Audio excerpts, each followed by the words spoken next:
When the fog rolls in from the Pacific and settles over the Santa Lucia Mountains, there is a moment each morning when Hearst Castle appears to float above the central California coastline like a Spanish cathedral lifted from its foundations and dropped onto an American hilltop. The twin bell towers catch the first light. The Neptune pool reflects a sky still gray with marine mist. And for just a few seconds, you can almost believe the illusion that William Randolph Hearst paid millions to create, that this place belongs here, that it grew naturally from the California earth, that all those Renaissance ceilings torn from Italian churches somehow found their rightful home overlooking the Pacific. But illusions, like fortunes, have a cost. And the cost of this one was paid in gold, stolen from sacred land, in headlines that manufactured a war, in workers whose names were never recorded, and in a debt so crushing that the man who built this monument to himself was eventually forced to pay rent to live in his own unfinished castle.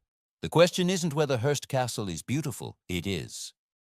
The question is whether beauty built on extraction ever truly belongs to the person who claimed it. Love uncovering the dark economic foundations behind America's most magnificent castles and estates? Then like this video, subscribe to the channel, and leave a comment with which historic property you want me to explore next. Every like and subscription helps me bring these untold stories to light. Thanks for watching. Let's dive in. The story begins not on the California coast, but in the Black Hills of South Dakota, in land that the United States government had promised, in writing, would belong to the Lakota Sioux forever. The Treaty of Fort Laramie, signed in 1868, was explicit. The Great Sioux Reservation, including the sacred Black Hills, would be set apart for the absolute and undisturbed use and occupation of the Indians. No treaty for the cession of any part of the reservation would be valid unless executed and signed by at least 3/4 of all adult male Sioux. This was the law. This was the promise. And in 1874, Lieutenant Colonel George Armstrong Custer led an expedition into those hills to investigate rumors of gold. What he found would set in motion a cascade of broken promises, stolen wealth, and generational fortune that would eventually build a castle on a California hillside.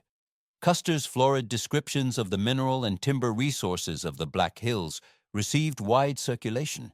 The Army tried briefly to turn away the miners and settlers who flooded in. They failed. Within months, the treaty was toilet paper. The Sioux, who had known about the gold but had no use for it, watched as their sacred lands filled with prospectors.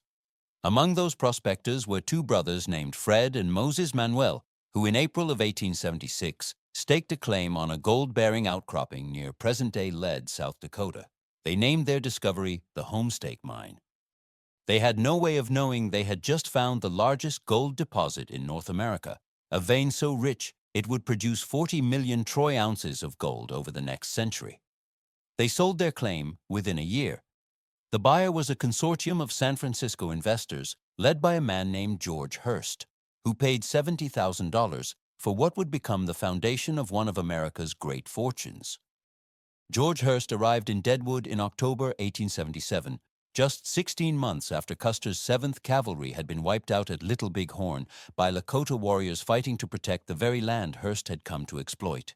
He took control of the mine property and immediately began consolidating his holdings by whatever means necessary. He bought out some adjacent claims. He secured others in court. A Hearst employee killed a man who refused to sell his claim, but was acquitted after all the witnesses disappeared. George Hearst purchased newspapers in Deadwood to influence public opinion. An opposing newspaper editor was physically attacked on a Deadwood street.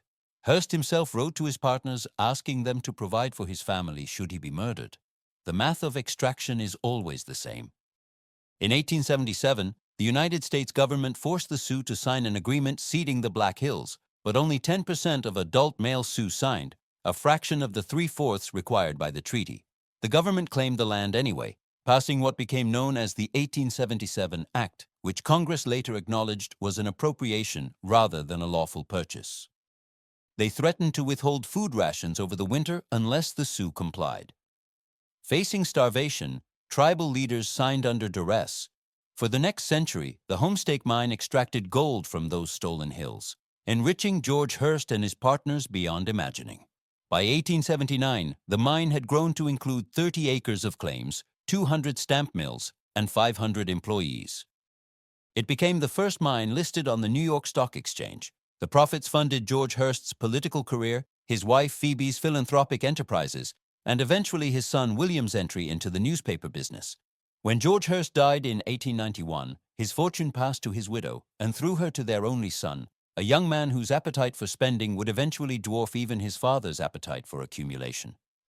William Randolph Hearst was born into wealth in 1863, the same year the Gettysburg Address proclaimed a new birth of freedom for a nation still denying it to millions. His father was already rich from the Comstock Lode silver strike in Nevada, and the family's fortune would only grow as George Hearst added the Homestake Mine, the Ontario Silver Mine, and the Anaconda Copper Mine to his portfolio. Young William was educated at private schools, toured Europe with his mother, and attended Harvard College, where he served as editor of the Lampoon before being expelled for a series of pranks that included sending chamber pots with his professors' faces painted inside them as gifts.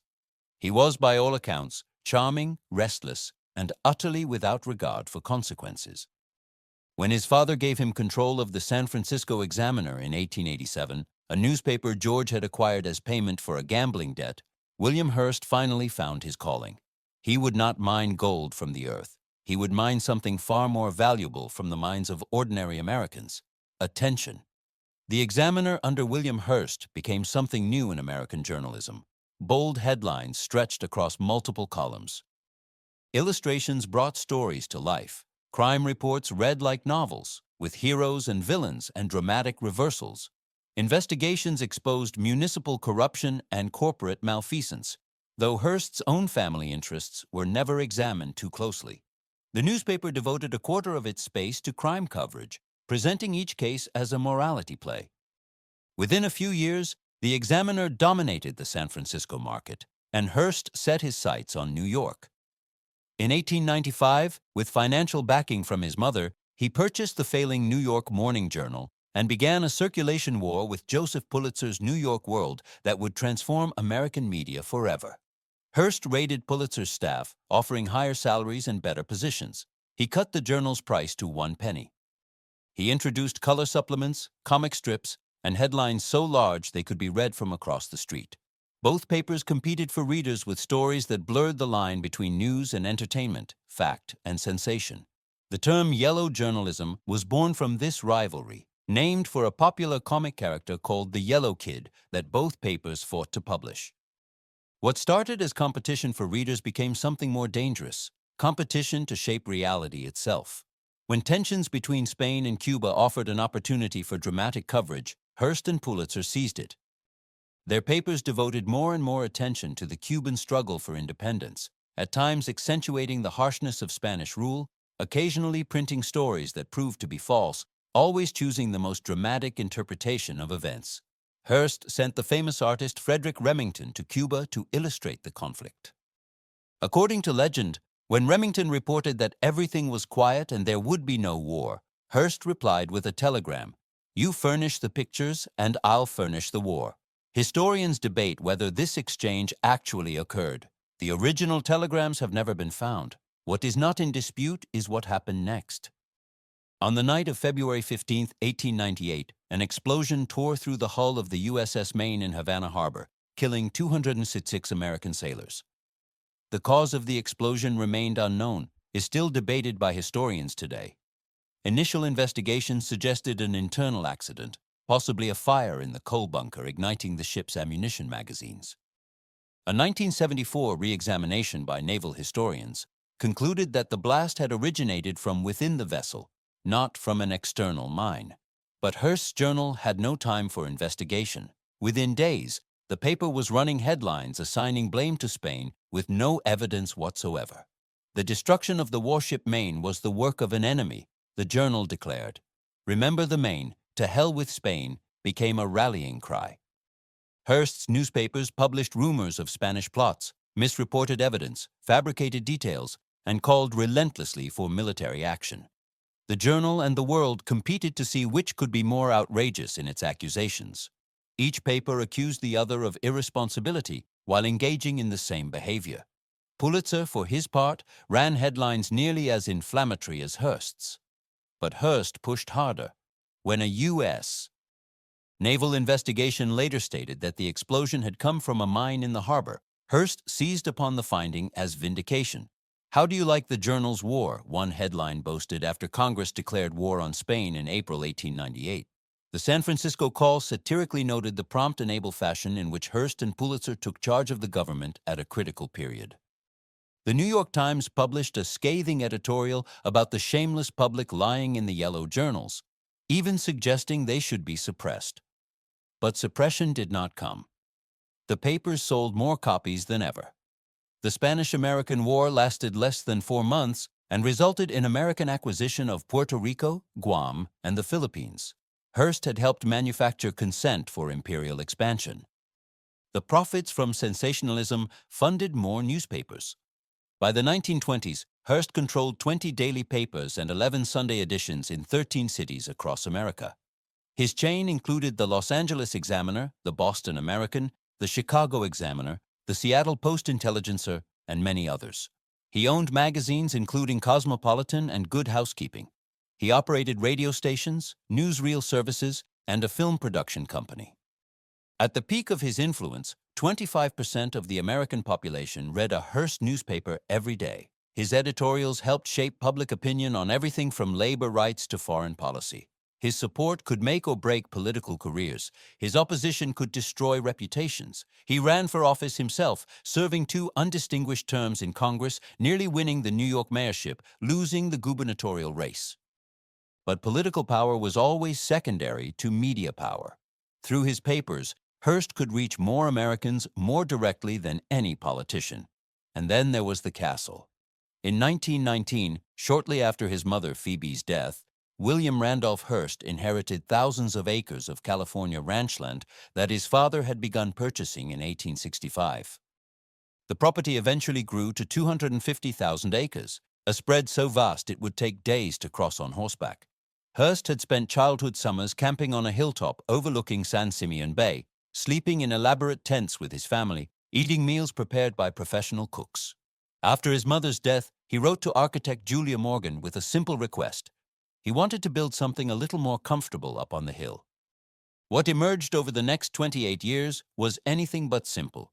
La Cuesta Encantada, the Enchanted Hill, grew from plans for a modest bungalow into a Mediterranean compound of such scale and complexity that it was never completed.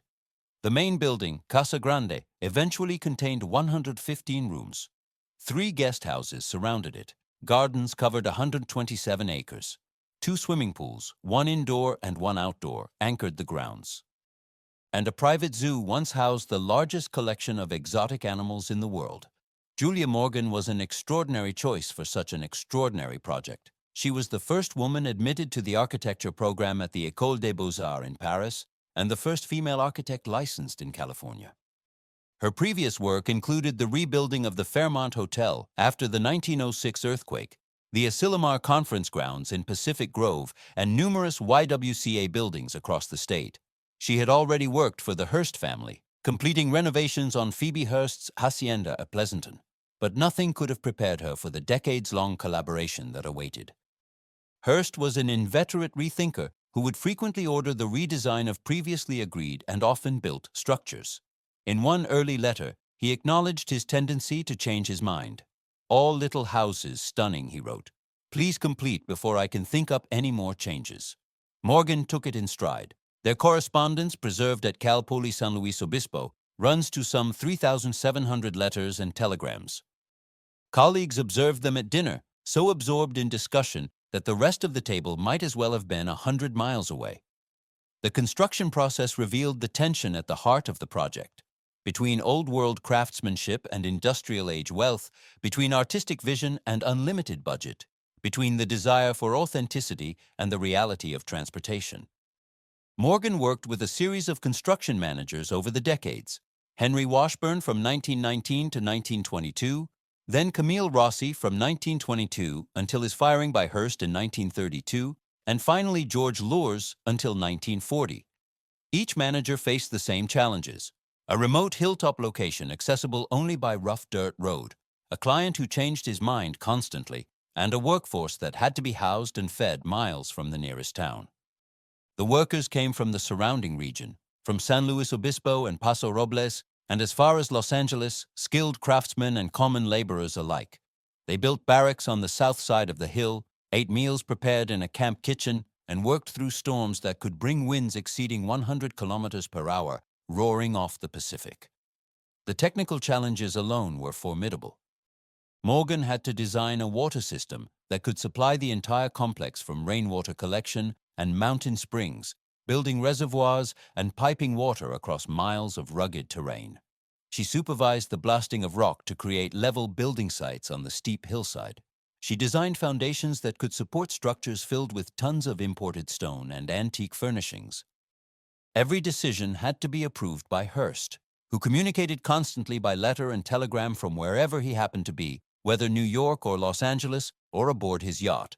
The correspondence between architect and client fills thousands of pages. Morgan's letters are businesslike and precise. Hearst's are full of enthusiasms and reversals. "I send you back the plan with the suggestion that we make the pool longer than it is," he wrote in 1924, beginning what would become a 12-year process of building and rebuilding the Neptune pool. Mrs. Hearst and the children are extremely anxious to have a swimming pool. Hearst did not simply want a castle that looked European.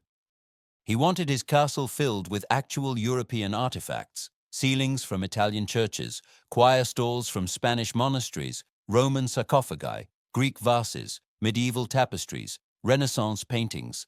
His agents scoured Europe for acquisitions, sometimes buying entire rooms, sometimes buying entire buildings, competing against established museums and other wealthy collectors. The scale of acquisition was almost incomprehensible. At its peak, the collection included over 30 historic carved and painted ceilings from Renaissance Italy and Spain. Greek and Roman antiquities numbered in the thousands. Egyptian artifacts filled entire rooms. The oldest piece was the bearing amphora, dating from 740 BC, purchased at the Revelstone sale in London in 1935. Hearst employed armies of packers and shippers to crate these treasures and transport them across the Atlantic, then across the continent to California. His warehouses at one point contained enough crated artifacts to fill multiple museums, many of which would never be unpacked during his lifetime. His agents scoured Europe for acquisitions, sometimes buying entire rooms, sometimes buying entire buildings. The dismantling of Bradenstoke Priory in England led the Society for the Protection of Ancient Buildings to organize a campaign using language so violent that its posters had to be pasted over for fear of libel suits. In Spain, villagers attacked Hearst's workmen as they dismantled a monastery in Sacramania. Hearst's own tardiness in paying his bills was legendary. In 1925, Morgan was obliged to write to one dealer, Mr. Hearst accepts your dictum, cash or nothing. The scale of acquisition was staggering.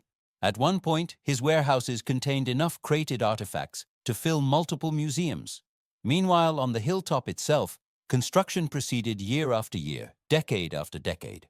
From 1920 to 1939, between 25 and 150 workers were employed at the site at any given time. They lived in barracks and cabins on the south side of the hill, separate from the main compound. Women on staff slept in 12 bedrooms above the kitchen. The landscape was steep and largely undeveloped, requiring a purpose-built dirt road to transport workers and equipment up the mountain and debris back down. Morgan designed a special water system that supplied reservoirs with collected rainwater and spring water from the Santa Lucia Mountains. The exact cost of the entire complex is unknown. Estimates range from $7 to $10 million in contemporary terms, equivalent to well over $100 million today. Hearst's relaxed approach to using corporate funds for personal purchases made clear accounting almost impossible. In 1927, one of his lawyers noted that the entire history of your corporation shows an informal method of withdrawal of funds. The workers who actually built the castle, who mixed the concrete and laid the tile and sculpted the garden terraces, left few records. Their names do not appear on the tours. The Neptune pool exemplifies both the grandeur and the excess of the project. Construction on the first version began in 1924 after Hearst's wife and children expressed a desire for swimming. That original pool was deemed insufficient. A second, larger version was built in 1926 and 1927. Still not satisfied, Hearst ordered a third and final expansion from 1934 to 1936. The finished pool stretches 104 feet in length and holds 345,000 gallons of water.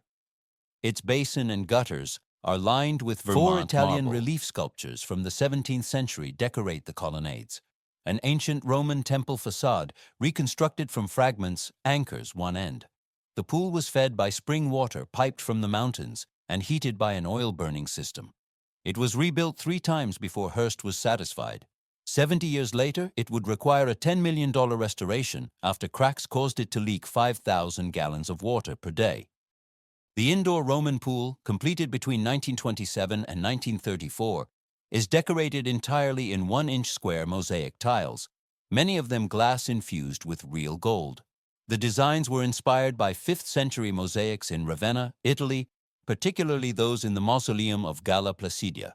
The muralist Camille Solon developed the patterns, working with the Solon and Schemmel Tile Company to execute the intricate designs. The effect is overwhelming. Everywhere you look, blue and gold shimmer under artificial light, creating an atmosphere that evokes ancient Rome filtered through 1920s Hollywood glamour. The pool complex was designed to include an exercise room, sweat baths, a handball court, and 17 dressing rooms, each with its own shower stall. It holds 205,000 gallons of water and varies in depth from 4 to 10 feet. The pool was styled after ancient Roman baths, like the baths of Caracalla, though Hearst's version lacked the traditional hot and cold plunges of the ancient complexes. 8 marble statues of Roman gods, goddesses, and heroes line the pool, copies of classical originals. The mosaic patterns include traditional marine monster themes that appear in ancient Roman baths, updated with Art Deco sensibilities. The pools require constant maintenance, a burden the state of California has shouldered since 1958. The Neptune pool's nearly 90-year-old structure developed cracks over the decades, eventually leaking up to 5,000 gallons of water per day.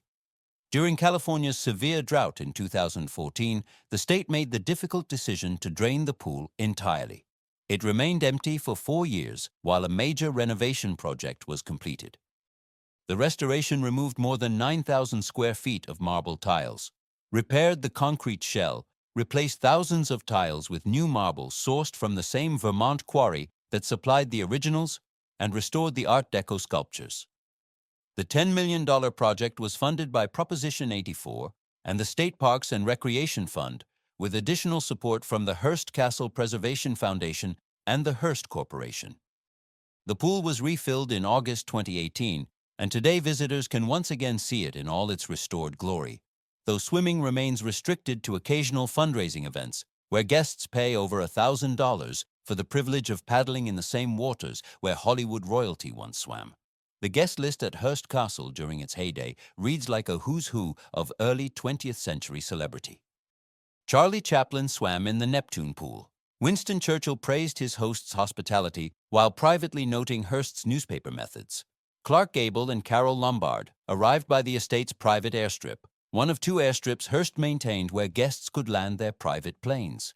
Famous pilots of the era, including Amelia Earhart and Howard Hughes, visited and landed there. The Marx Brothers performed impromptu comedy routines. Greta Garbo, Joan Crawford, James Stewart, Bob Hope, and Dolores Del Rio all accepted invitations to the Enchanted Hill. President Calvin Coolidge visited during his time in office. Charles Lindbergh came after his transatlantic flight. George Bernard Shaw toured the grounds and left with characteristically acerbic observations about American excess. The ritual of arrival at Hearst Castle was carefully choreographed.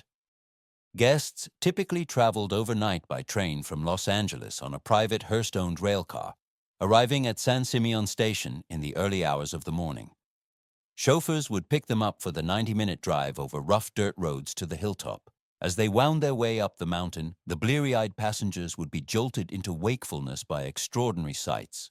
A group of kangaroos loping along the roadside. A line of camels silhouetted against the dawn sky. A herd of American bison grazing on a hillside. Ostriches and emus walking past the car windows. White fallow deer, 300 of them at the zoo's peak, drifting across meadows like ghosts. And everywhere, zebras, their stripes dazzling in the morning light. By the time guests reached Casa Grande, they had already entered another world. The Marx Brothers performed. Howard Hughes flew in. Calvin Coolidge visited during his presidency. Charles Lindbergh stopped by after his transatlantic flight.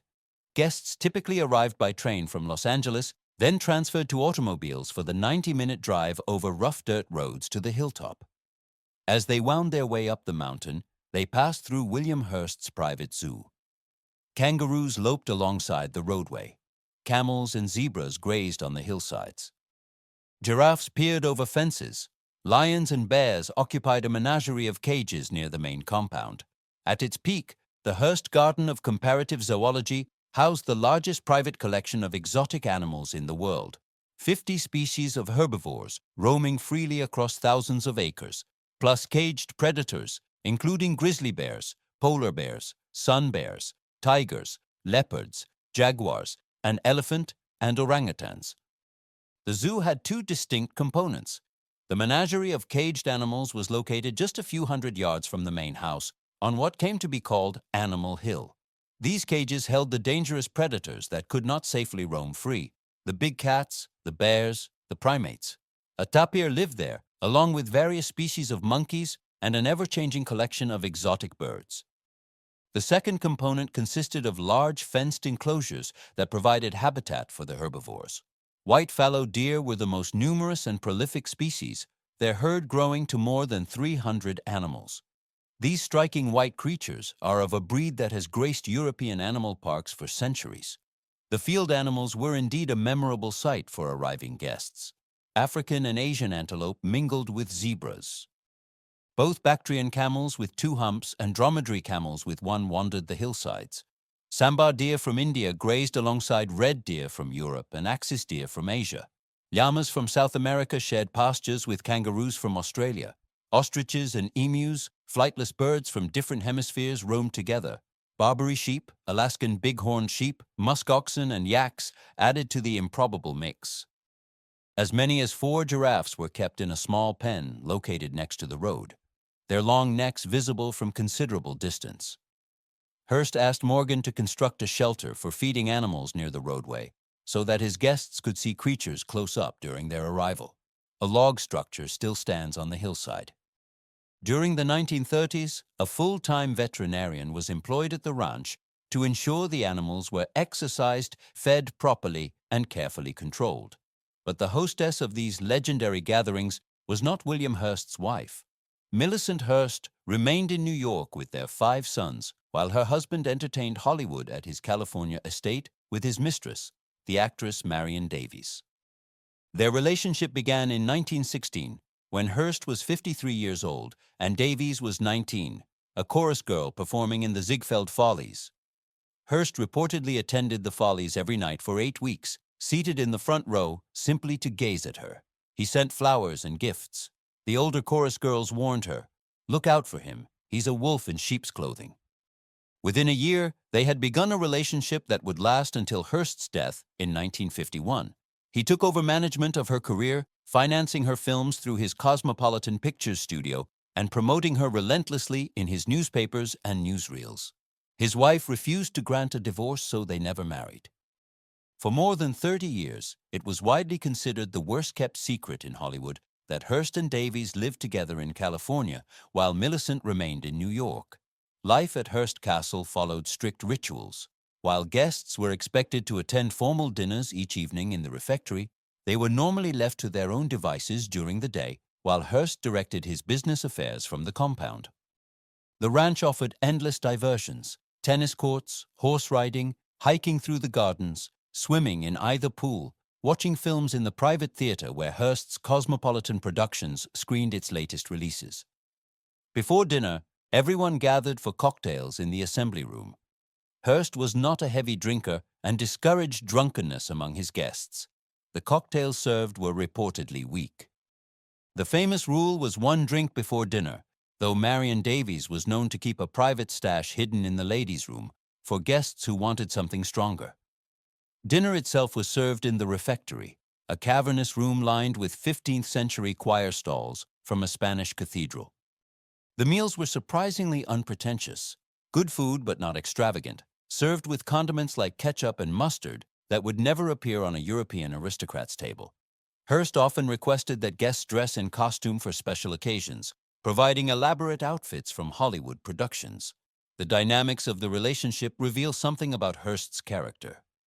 He was extremely controlling about his girlfriend's on-screen image, insisting that she play dignified roles even though her real talent lay in comedy. Critics noted that his over-the-top promotion actually hurt her career by creating the impression that she was talentless and succeeded only through his patronage. This impression was reinforced decades later by Orson Welles' Citizen Kane, whose character Susan Alexander, a talentless singer promoted by her wealthy lover, was widely interpreted as a portrait of Davies. In reality, Davies was a skilled comedian who might have had a more distinguished career without Hearst's interference. His insistence on protecting her virtue on screen, even while they lived openly together in what society considered sin, speaks to the contradictions of the man. Victorian morality and modern scandal, public image and private reality, the desire to control everything and everyone around him. The 1930s brought a reckoning. The Great Depression devastated Hearst's newspaper empire. Mining, ranching, and forestry had always provided whatever dividends the Hearst Corporation paid out. The newspapers themselves had never been reliably profitable. When the economic collapse hit, all Hearst properties suffered, but none more than the papers. Circulation dropped, advertisers pulled back. And Hearst's conservative politics, increasingly at odds with those of his working-class readers who supported Franklin Roosevelt's New Deal, made matters worse. He had initially supported Roosevelt in 1932, but by 1935 was calling the president's policies communistic. His readers had to choose between the publisher and the president. They chose Roosevelt. By 1937, the two corporations that controlled the Hearst empire found themselves $126 million in debt, more than $1. $5 billion in today's dollars. Hearst was forced to turn them over to a 7-member committee whose purpose was to save what they could. The fall was swift and public. Hearst Corporation faced a court-ordered reorganization. The trustee slashed Hearst's annual salary to $500,000 and stopped the annual payment of $700,000 in dividends. From being one of the wealthiest men in America, with virtually unlimited spending power, Hearst became an employee of his own company, subject to the directives of an outside manager. Newspapers were sold or merged. The Washington Times and Herald went to the Patterson family. The Atlanta Georgian was absorbed by Cox newspapers. The Omaha Daily Bee was sold to the World Herald. In Chicago, the Morning Herald Examiner and the Afternoon American were combined into a single paper. The film company was shuttered. The exotic animals at San Simeon were quietly removed. Some donated to zoos, others sold to circuses and private collectors. The art collection, that vast accumulation of centuries of European craftsmanship, was liquidated piece by piece.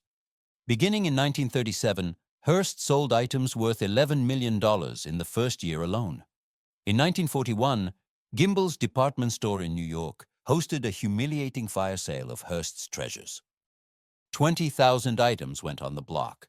Paintings by Van Dyck, chalices, crow's ears, pulpits, stained glass, arms and armor, George Washington's waistcoat, Thomas Jefferson's Bible, Charles Dickens's sideboard sold to a stranger. Entire rooms that had been shipped from Europe and never unpacked were sold with their contents. The collection of armor that had been housed at his New York penthouse and at St. Donat's Castle in Wales was dispersed to museums and collectors around the world. Estimates suggest that approximately half of Hearst's total art holdings were sold during this period, scattered to the winds after decades of accumulation. What remained at San Simeon when the castle was donated to the state was still sufficient to furnish the entire house as a museum, but it represented only a fraction of what Hearst had once possessed. At the lowest point, it was Marion Davies who rescued him. She sold all her jewelry, stocks, and bonds, raising $1 million in cash that she loaned to the man who had spent decades and fortunes promoting her career. She arranged another $1 million loan from Sissy Patterson, owner of the Washington Herald. In 1937, at the height of the Depression, $1 million was equivalent to nearly $20 million today. Davies, who had been dismissed by Hearst's family and much of society as a kept woman, proved to be the most loyal person in his life. She would stay with him until the end. The irony was not lost on observers. The man who had built an empire on manufacturing public opinion, who had toppled governments and started wars with his headlines, was saved from bankruptcy by his mistress selling her jewelry. The years after the crisis were a long twilight. World War II restored some circulation to the surviving newspapers as readers sought news from the front. Hearst occasionally resumed work at San Simeon, but on a limited basis. The castle was never completed. In 1947, at age 84, Hearst suffered what seemed like a mild heart attack.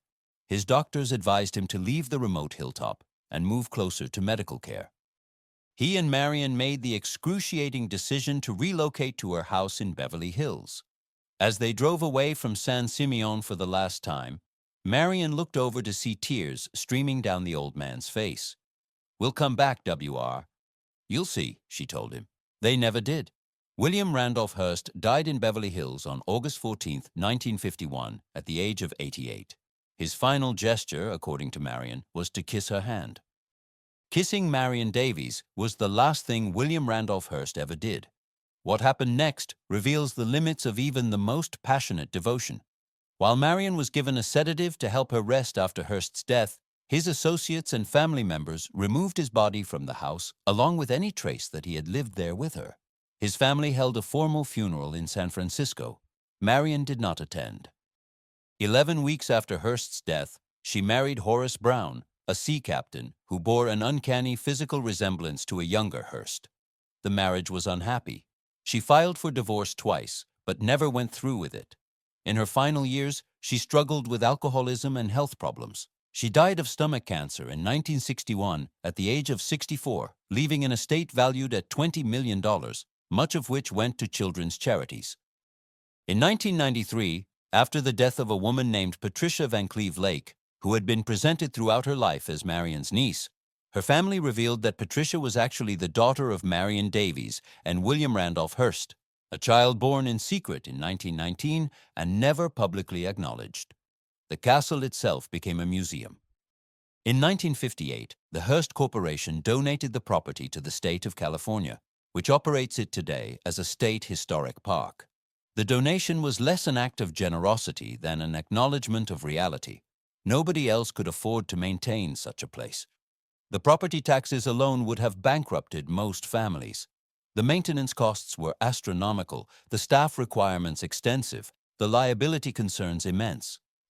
When the castle was given to the state, there were still Rocky Mountain elk, tar goats, llamas, white fallow deer, zebras, Barbary sheep, and sambar deer roaming the property, descendants of Hearst's zoo that had never been fully disbanded. The dismantling of the zoo had extended over more than 15 years and was never entirely completed. Some animals had been permitted to range free on the ranch and simply remained, breeding and multiplying. The state inherited not just a building, but an ecosystem. The zebras remain today. As of 2022, approximately 150 zebras descended from Hearst's original herd graze on the hillsides along Highway 1, visible to passing motorists who often pull over in disbelief. They are plains zebras, also known as Burchell's zebras, the most common species in both zoos and the African wild. Their stripes are wide and bold, without the faint shadow stripes that mark some subspecies. Each animal's pattern is unique, like a fingerprint. They have adapted remarkably well to the California climate, which resembles their native African savanna in many respects. They graze among the cattle that still roam Hearst Ranch, the two species having struck up a respectful coexistence over decades. Mountain lions, still present in California's coastal ranges, occasionally take young zebras, but the herd continues to grow. They have become a tourist attraction in their own right, a living reminder of the excess that once defined this place. Some visitors come specifically to see them, never even visiting the castle itself. More than 700,000 visitors tour Hearst Castle each year, boarding buses for the zigzag ride up to the hilltop. The state offers multiple tour options. The Grand Rooms tour for first-time visitors, covering the main building's assembly room, refectory, morning room, billiard room, and theater. The Upstairs Suites tour, showcasing the more private living quarters. The cottages and kitchen tour, exploring the guest houses and service areas. and seasonal tours focusing on topics like Julia Morgan's architecture or holiday decorations. Each tour costs approximately $25 per person. Visitors walk through rooms filled with Renaissance ceilings and ancient Roman sculptures, gaze at pools lined with imported marble, and hear stories of Hollywood parties and political intrigue. For those with deeper pockets, occasional fundraising events offer the chance to swim in the Neptune pool for over $1,000 per ticket, paddling in the same waters where Charlie Chaplin and Carole Lombard once cooled off on summer afternoons.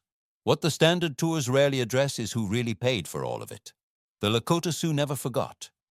In 1920, tribal lawyers began a legal battle to reclaim the Black Hills, arguing that the 1877 act that seized their land was illegal and that the United States had never made a legitimate purchase. The case wound through the courts for 6 decades, passed from one generation of lawyers to another, surviving dismissals and appeals and congressional interventions. Richard Case argued the initial claim. Marvin Sonosky and Arthur Lazarus took over in 1956 and fought until victory in 1980. The legal theory was simple. The government had violated the Fifth Amendment by taking property without just compensation. The 3/4 vote required by the treaty was never obtained. The signatures on the 1877 agreement represented barely 10% of adult male Sioux. What Congress called an agreement was actually a taking. In 1979, the United States Court of Claims ruled that the seizure of the Black Hills violated the Fifth Amendment, which prohibits the taking of private property without just compensation. On June 30, 1980, the United States Supreme Court upheld that ruling in an 8-1 decision. The court found that the treaty had created a fixed property interest for the Sioux, that Congress's unilateral transfer of the land was a taking requiring compensation, and that the Sioux were owed $17, $1 million for the market value of the land in 1877, plus interest at 5% per year for 103 years. The total award came to approximately $106 million, the largest sum ever given to an Indian tribe for illegally seized territory. But here is where the story takes its most remarkable turn. The Sioux refused the money. On July 9, 1980, just 9 days after the Supreme Court's decision, the Oglala Sioux Tribal Council voted unanimously to reject the compensation. Similar resolutions followed from other constituent tribes of the Great Sioux Nation. Their position was and remains clear. The Black Hills are sacred land, and sacred land is not for sale. Accepting the money would legally extinguish their claims and acknowledge that a dollar value could be placed on what had been stolen. They wanted the land back, not a check. The money sits in a trust account at the United States Treasury, accruing interest. As of 2024, the account contains more than $1, $3 billion. The Sioux have still not collected it. Tribal leaders point out that the compensation represents only a fraction of the monetary value of the gold, minerals, and timber extracted from the Black Hills over 150 years. They note that accepting per capita payments would distribute perhaps a few $1,000s to each tribal member, money that would be spent quickly and leave nothing permanent. And they insist on principle: you cannot buy what was never for sale. This is the chain of custody that rarely appears on Hearst Castle tours. George Hearst built his fortune on gold extracted from land guaranteed by treaty to the Lakota Sioux, land seized through threats of starvation and violence, land whose theft has been acknowledged by the highest court in the nation. That fortune passed to his widow Phoebe, who used it to fund philanthropy and raise their son in extraordinary privilege. William Randolph Hearst used that inherited wealth to build a media empire that shaped American public opinion for half a century, an empire whose sensationalist coverage helped drive the nation into war with Spain. The profits from that empire funded the construction of Hearst Castle, where workers whose names we do not know labored for decades to create a monument to one man's vision of European grandeur transplanted to California soil. Today, visitors pay the state of California to tour that monument, walking on floors inlaid with tiles imported from Italy, gazing at ceilings torn from Spanish churches, swimming for $1,000 per person in pools lined with Vermont marble. And 2,000 miles away, the descendants of the people from whom the original wealth was stolen continue to refuse compensation, insisting that some things cannot be bought. The mathematics of the Homestake mine are worth understanding. From 1876 until its closure in 2001, the mine produced 39.8 million troy ounces of gold and 9 million troy ounces of silver. At current gold prices of approximately $2,000 per ounce, that production would be worth nearly $80 billion. Of course, prices varied dramatically over 125 years.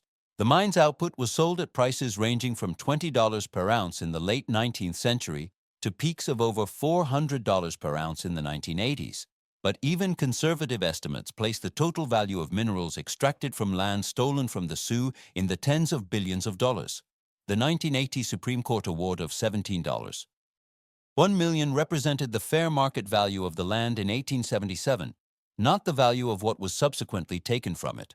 The current $1.3 billion trust balance represents interest on that original award, not additional compensation for extracted resources. The Sioux calculation is straightforward. They have been offered pennies on the dollar for what was stolen, and they would rather have nothing than accept such an insult.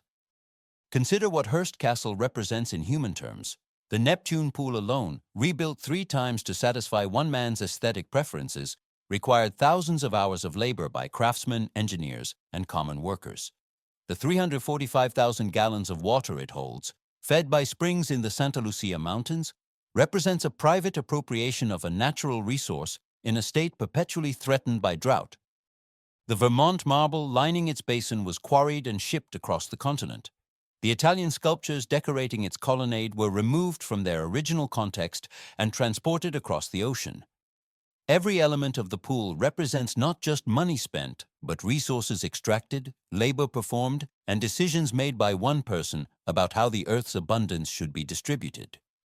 Multiply that by 165 rooms, 127 acres of gardens, and a private zoo, and the scale of individual consumption becomes almost incomprehensible. The same can be said of the art collection. Hearst's acquisition methods were aggressive even by the standards of wealthy American collectors of his era. He bought entire rooms, entire buildings, entire monasteries. His agents outbid museums and established collectors. When social upheaval in Spain in the 1920s and 1930s made owners more willing to sell, Hearst took advantage. In October 1923, one of his agents wrote, "With a threatened revolution, I found the owner in a much more reasonable mood, in fact, rather anxious to sell." What looks like cultural preservation, bringing European masterpieces to California for future generations to enjoy, also looks like extraction, removing artifacts from their original communities, separating objects from the cultures that created them, concentrating the heritage of entire nations in the private collection of one American millionaire. The debate over cultural patrimony continues today. Many of the pieces Hearst acquired would now be subject to repatriation claims if they were being sold. But perhaps the most haunting aspect of Hearst Castle is what it reveals about the limits of wealth. All that money, all that power, all that ambition, and William Randolph Hearst still died in his mistress's house, unable to return to the hilltop kingdom he had spent 3 decades building. The castle was never finished. The zoo was disbanded. The art collection was sold off at a department store. His sons, who had watched their father spend their inheritance on construction and acquisition, worked for decades after his death to rehabilitate the family business and shed the yellow journalism label. His wife Millicent, who had spent her adult life legally married to a man who publicly lived with another woman, outlived him by nearly a quarter century. His mistress Marion, whom he loved genuinely, if imperfectly, was excluded from his funeral and died alone of cancer. His secret daughter Patricia lived her entire life as his niece, the truth revealed only after her death. For all his power, Hearst could not control the final chapters of his own story. Today, when you visit Hearst Castle, you can take the Grand Rooms tour and see the assembly room where Hollywood stars gathered for cocktails before dinner. You can see the refectory where guests ate unpretentious meals at long tables, surrounded by 15th century choir stalls and 16th century tapestries. You can see the billiard room with its ceiling that predates the United States by 300 years. You can see the Roman pool, its gold-infused tiles shimmering in artificial light, and the Neptune pool, its Vermont marble gleaming under the California sun. What you will not see are the barracks where workers lived, the camps where they ate, the dirt roads they traveled to reach the construction site each day. You will not see the mines in the Black Hills, where George Hearst's fortune was extracted, or the treaty documents that promised that land to the Sioux. You will not see the newsrooms where yellow journalists manufactured consent for war. You will not see the accounting ledgers showing how corporate funds were siphoned for personal extravagance, or the bankruptcy filings from 1937. The question of what we choose to preserve and what we choose to forget is never neutral. Hearst Castle has been designated a National Historic Landmark and a California Historical Landmark. It is maintained by the state at considerable expense. The Neptune Pool restoration alone cost $10 million. The foundation that supports the castle raises additional funds through events like the Neptune Pool Swim Experience, where 50 guests at a time can pay over $1,000 each to paddle in the same waters where Clark Gable and Carole Lombard once swam. The zebras roaming the hillsides have become a beloved attraction, featured on tourist websites and Instagram feeds. The dark origins of the wealth that built all this rarely intrude on the visitor experience. This is not unique to Hearst Castle. Most historic properties in America were built by and for people whose fortunes derived from extraction, exploitation, or both. The question is not whether to acknowledge this history, but how and to what end. One answer might be found in the Black Hills themselves. The Sioux have not given up their claim. In recent years, various proposals have been made to return portions of federal land in the Black Hills to tribal ownership. None have succeeded. The complexity of overlapping jurisdictions, private property rights, and political resistance has defeated each effort. But the principle remains. The Sioux want land, not money. They believe that accepting compensation would foreclose any possibility of return. And so the trust account grows, now exceeding $3 billion, while tribal members on reservations like Pine Ridge live in some of the most impoverished conditions in the United States. The median household income on Pine Ridge is roughly $15,000 per year. The unemployment rate often exceeds 80%. Life expectancy is among the lowest in the Western Hemisphere. The $1 billion sitting in a treasury account could transform these communities overnight. But the Sioux maintain that accepting it would mean accepting defeat, acknowledging that what was stolen was legitimately sold. There is something almost unbearable about holding these two images in mind simultaneously. Hearst Castle with its marble pools and Renaissance ceilings, Pine Ridge Reservation with its poverty and shortened lives. Both are consequences of the same historical process. George Hearst extracted gold from the Black Hills. His son built a palace overlooking the Pacific. The Lakota Sioux were dispossessed of their sacred lands. Their descendants struggle with the intergenerational trauma of that dispossession. The wealth flowed in one direction only. The current owners of Hearst Castle are not responsible for these decisions. They were made generations ago. But the structure of American wealth, the way certain families and certain properties have accumulated resources while others have been systematically denied them, is not a natural phenomenon. It is the result of choices, some legal, some illegal, all consequential. Orson Welles understood something about this when he made Citizen Kane in 1941. The film follows a fictional newspaper magnate named Charles Foster Kane, whose life parallels Hearst's in numerous ways. The newspaper empire, the failed political career, the palatial estate called Xanadu, the relentless accumulation of European art and artifacts. Hearst tried to suppress the film, forbidding any of his newspapers from mentioning it. What upset him most, reportedly, was not the portrait of his business practices or his political ambitions, but the portrayal of the women in his life. Kane's second wife, Susan Alexander, a talentless singer promoted beyond her abilities, was widely seen as a cruel caricature of Marion Davies. In fact, Davies was a genuinely talented comedian whose career was undermined by Hearst's promotion, not enabled by it. But the broader point of the film stands: no amount of accumulation can fill the void left by whatever was lost in childhood, whatever human connection was sacrificed for power. Kane dies alone in Xanadu, surrounded by crated possessions, whispering the name of a sled from his youth. It is not a subtle metaphor, but it is an effective one. The real Hearst Castle was not quite so desolate. Hearst did not die alone. Marion was with him until the end. The parties at San Simeon, while they lasted, were apparently genuinely enjoyable occasions, full of laughter and celebrity, and the peculiar pleasure of watching zebras graze outside your window. Many guests remembered their visits fondly. The architecture, whatever its origins, is genuinely beautiful. Julia Morgan's achievement in designing and building the complex over 28 years, adapting constantly to her clients' changing whims while maintaining structural integrity and aesthetic coherence, represents a remarkable feat of professional skill. The craftsmen who executed her designs, the tile workers and plasterers and woodcarvers and masons, created work of lasting quality. The gardens, meticulously maintained by the state, are a pleasure to walk through. None of this is false. Beauty exists. Joy exists. The fact that they were built on a foundation of extraction does not make them less real.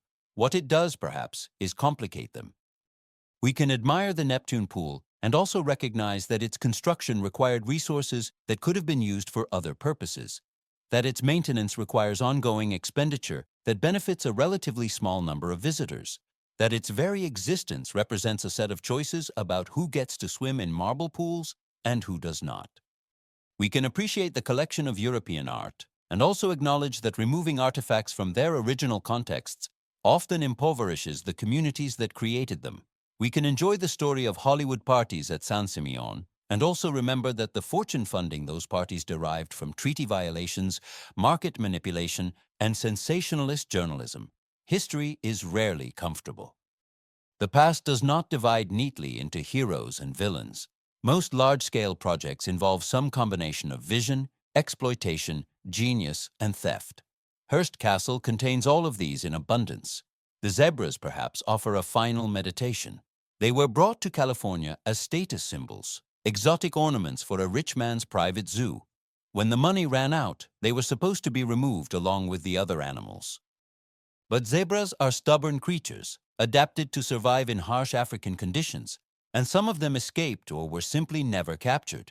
Their descendants have lived on the Hearst Ranch for nearly a century now, breeding and grazing and evading the occasional mountain lion, visible to motorists along Highway 1. They are not native to California. They belong, if they belong anywhere, on the African savanna. But they are here now, and they have been here for generations, and removing them would require effort and expense that no one is willing to undertake. So they remain, neither wild nor domesticated, neither African nor American, living reminders of a time when one man's wealth was so vast that he could import a private safari to the central coast of California.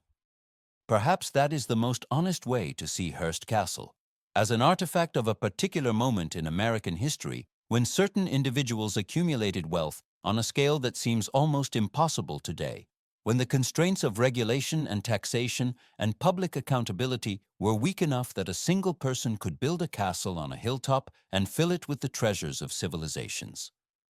That moment has passed. The conditions that produced it, the combination of extractive industries, media monopolies, and political influence, have been partially reformed. No individual today could replicate what Hearst did, not because individuals are less greedy or ambitious, but because the legal and economic structures that enabled such concentration have been somewhat constrained. The castle remains as a monument to what was possible when those constraints did not exist.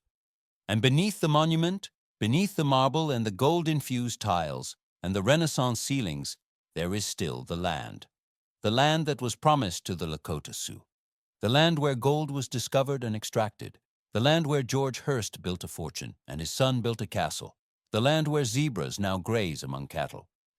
The land that, according to the Supreme Court of the United States, was taken illegally and has never been properly compensated. More than $1 billion sits in a trust account, waiting for the Sioux to claim it. They refuse. They want the land back. They want what was stolen returned, not purchased. And until that happens, or until some other resolution is reached, every visit to Hearst Castle is also a visit to the scene of a crime, a beautiful crime, an extravagant crime, a crime that has been acknowledged by the highest court in the nation, but never remedied. When the fog lifts tomorrow morning and the Neptune pool catches the light, tourists will begin arriving for their scheduled tours. They will hear about Julia Morgan's genius and William Randolph Hearst's vision. They will see the assembly room and the refectory and the Roman pool with its gold-infused tiles. They will walk through gardens where exotic plants bloom year-round. Some will drive slowly along Highway 1 afterward, watching for zebras in the fields. Very few will think about the Homestake Mine or the Treaty of Fort Laramie. or the $1 billion sitting unclaimed in a treasury account. That is the nature of tourism and of history. We see what is shown to us, we remember what is emphasized, we forget what is omitted. But the omissions are also part of the story. The workers who built the castle, the people who mined the gold, the nations who created the art, the tribes who lost their land, all of them are present in the spaces between the tour guide's words, in the silences that separate one beautiful room from the next. If you find yourself at Hearst Castle someday, standing by the Neptune pool as the morning mist burns off and the Pacific appears in the distance, take a moment to consider the weight of what you are seeing. Every marble tile was quarried and cut and shipped and laid by someone whose name we do not know. Every sculpture was created by artists centuries ago and transported across oceans by agents working for a man whose fortune derived from stolen land.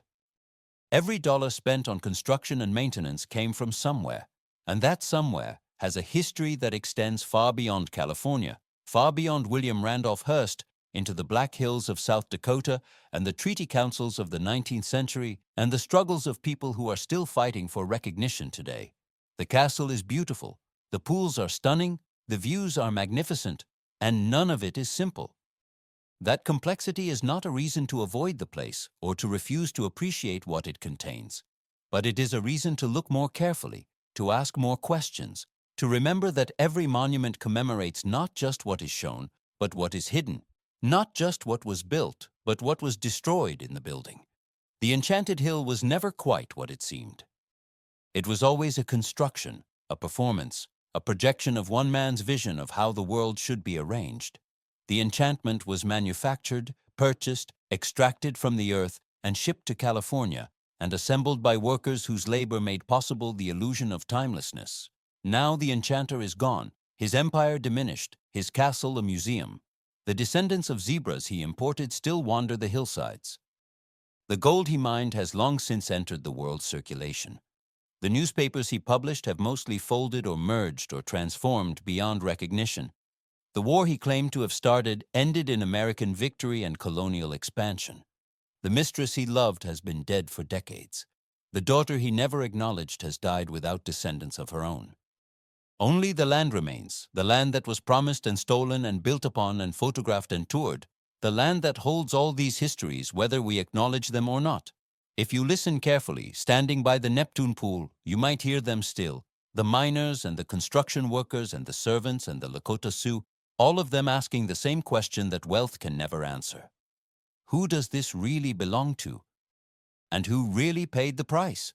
Consider visiting the National Museum of the American Indian in Washington, D.C., where the Treaty of Fort Laramie is periodically on display, its signature pages bearing the names of chiefs who signed in good faith and government officials who did not keep their word.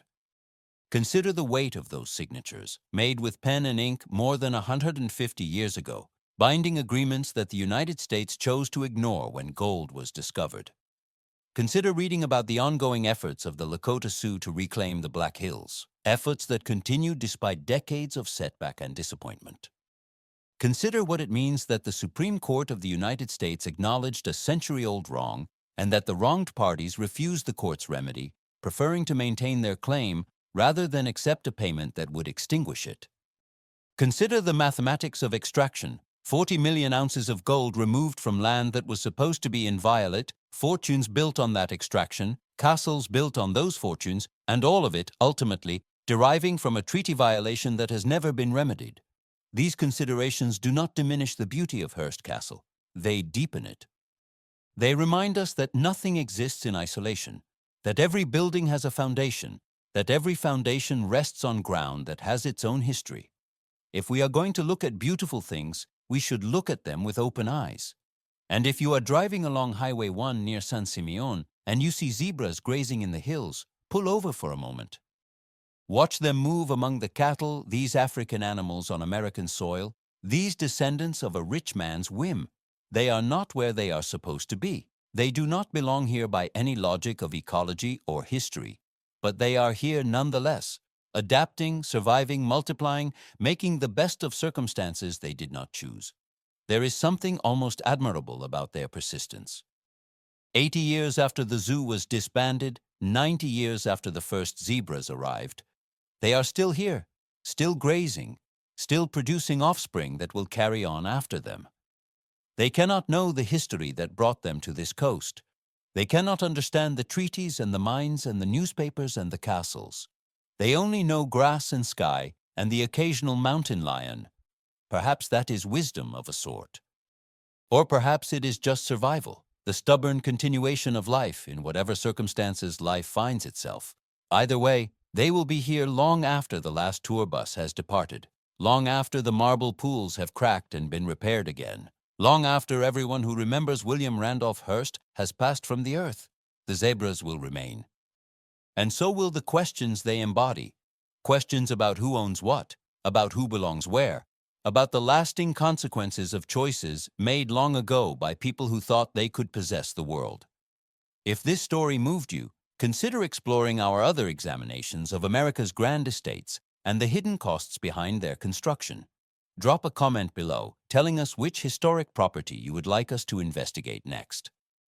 And if you haven't already, consider subscribing to join us on future journeys into the dark stories behind America's most magnificent buildings. The fog is lifting over San Simeon now. The pools are catching the light. The zebras are grazing on the hillside. And somewhere in the Black Hills, the wind is blowing through the trees that were growing long before anyone thought to dig for gold beneath them. Some things endure. The question is always which things and at whose expense.